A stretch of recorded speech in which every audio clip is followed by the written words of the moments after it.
प्रतियोगी परीक्षा में अंकगणित से तुम्हारे क्वेश्चन आने लायक बताने जा रहा हूँ। लेक्चर को अच्छे से समझते रहिए। देखिए यहाँ पर एक क्वेश्चन कह रहा है 0 तथा 6 का महत्तम समावर्त कितना है।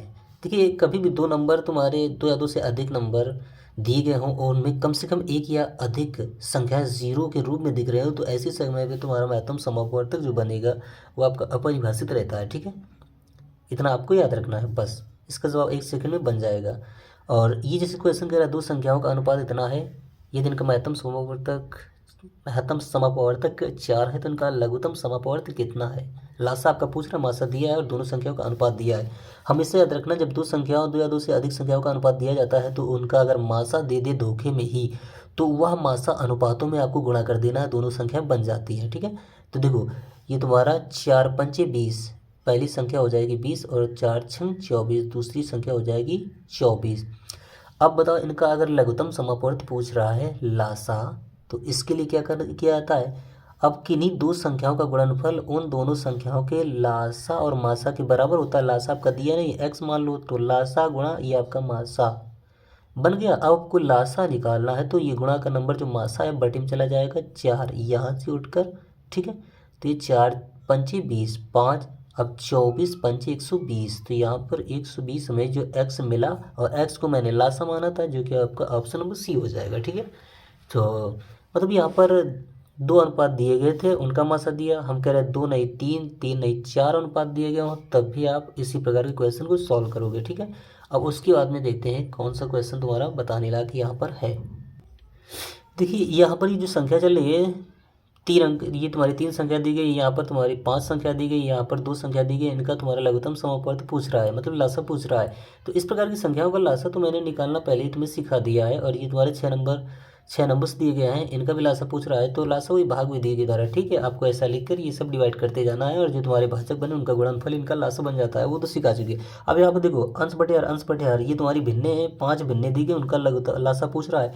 तो ऐसी जगह पे जो भिन्नों का लासा होता है तो वो तुम्हारा क्या होता है, ऊपर की संख्याओं का क्या कर लेना होता है, लासा निकालना होता है, नीचे की संख्याओं का मासा, बस वही बन जाता है। तो अंश बटे हर के रूप में यानी कि एक भिन्न का रूप ही लघुत्तम समापवर्त बनेगा इन भिन्नों का। ठीक है, तो वो भी मैंने बताया है। अब यहाँ पर इसी प्रकार से ये भी हो जाना है। अब ये जो क्वेश्चन इनका लघुत्तम समापवर्त पूछ रहा है, इस प्रकार के क्वेश्चन का जो तुम्हारे दशमलव के रूप में दी गई मैंने मासा सिखाया है, शायद लासा भी सिखाया है, लेकिन नहीं सिखाया होगा तो फिर भी हम सॉरी दिख नहीं रहा होगा। इस प्रकार की संख्याओं का मासा तो हम मतलब ये दशमलव की संख्या दी गई है, इनका मासा निकालना हम बता चुके हैं। और लासा शायद सिखाया है या नहीं भी सिखाया तो हम इस क्वेश्चन का लासा तुम्हें निकाल के बता दें कैसे निकलना है। और ये जो क्वेश्चन है तुम्हारा ये दशमलव वाले, जब भी दशमलव के रूप में संख्या दी गई हो तो उनका लासा या मासा पूछेगा तो वो संख्याएं तुम्हारी क्या है, भिन्नों के रूप में हमें बनानी पड़ती हैं। कैसी बनाई जाती हैं उस चीज़ को समझ लेना।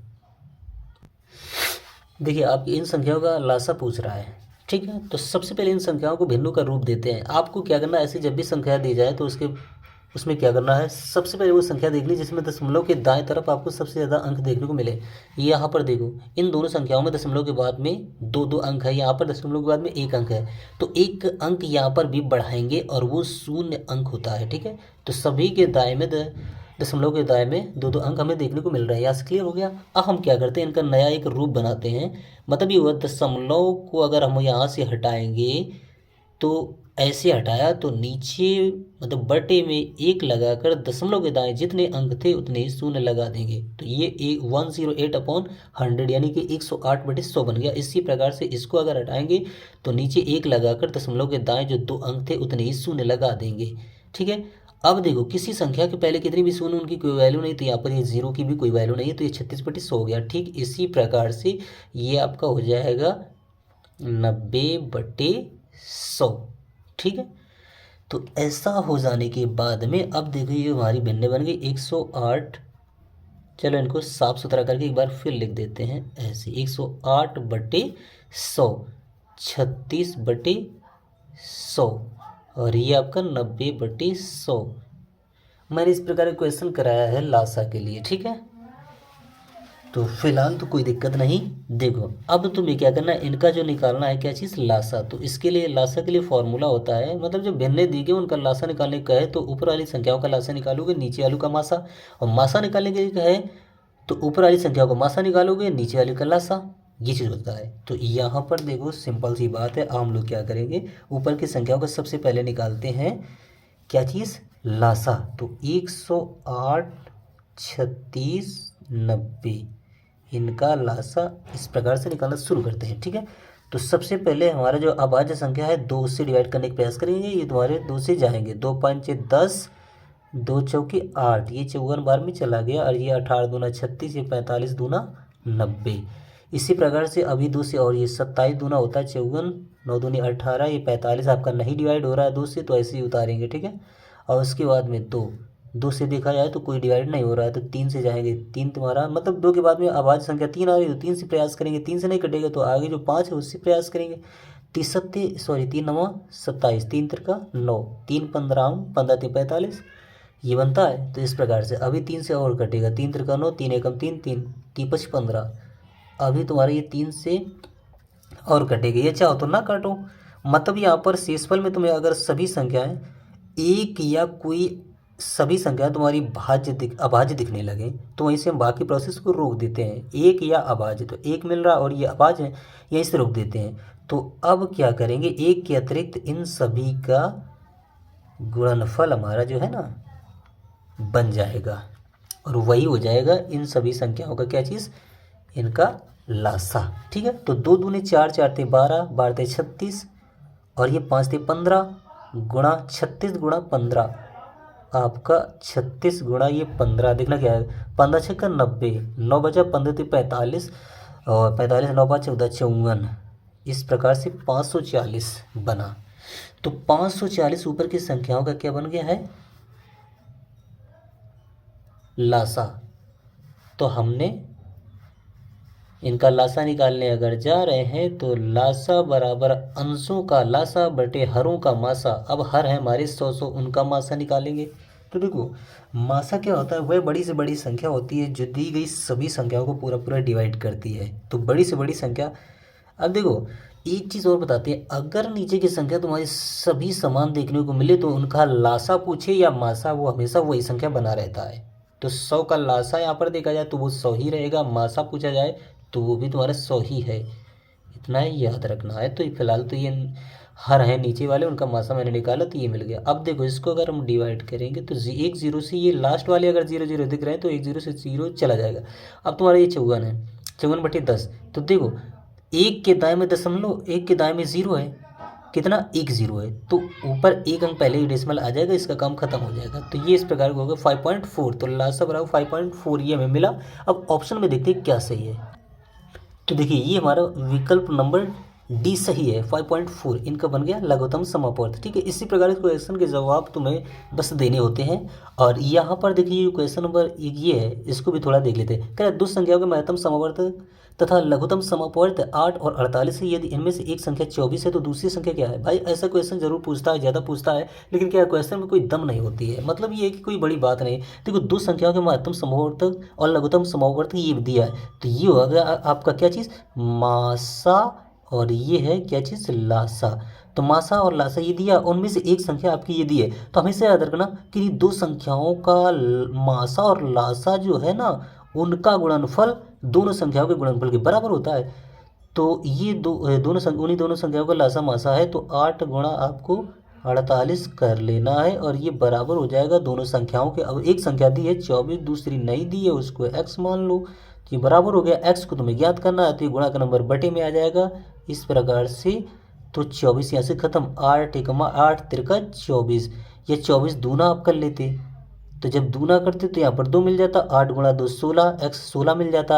अब 8 तिरका अगर 24 कर रहे तो 3 से इसको काटो, 3 16 48, तो 16 तुम्हारा ये ऑप्शन बन गया। ठीक है, इसी प्रकार के अगर आप चाहो तो बहुत सारे प्रश्न बनते हैं, और उन प्रश्नों में ज़्यादा कोई बड़ी बात नहीं होती है। ठीक है, तो अब ये 12 नंबर तुम्हारे, सॉरी 12 कह रहे हैं, एक ही क्वेश्चन तुम्हारा बता देते हैं। ठीक है, यहाँ पर हम बुक से देखो क्वेश्चन जो बता रहे हैं, एक्चुअली क्या है कि कॉपीराइट आ सकता है, इसलिए मैं सारी क्वेश्चन नहीं बता रहा हूँ।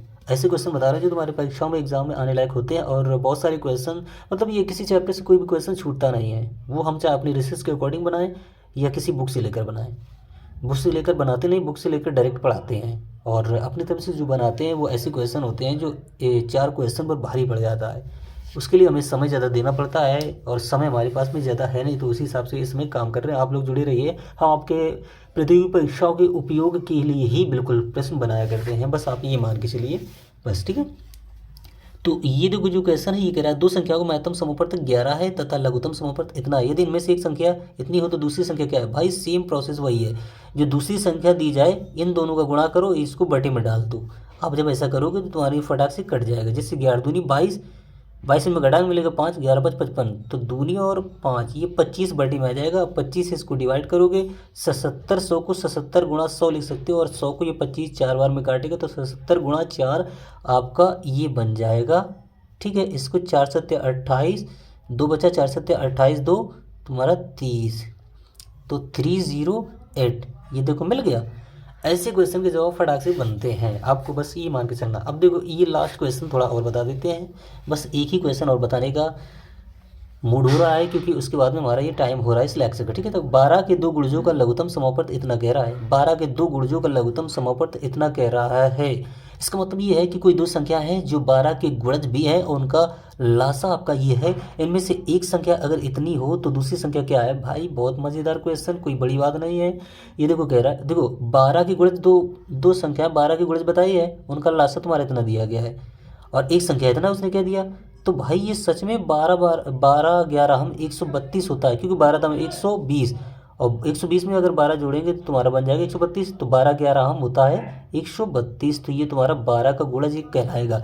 अब दूसरा क्या है, हमें वो नहीं पता है, फिर भी कोई टेंशन नहीं है हमें, देखना कैसे इसको सॉल्व करें।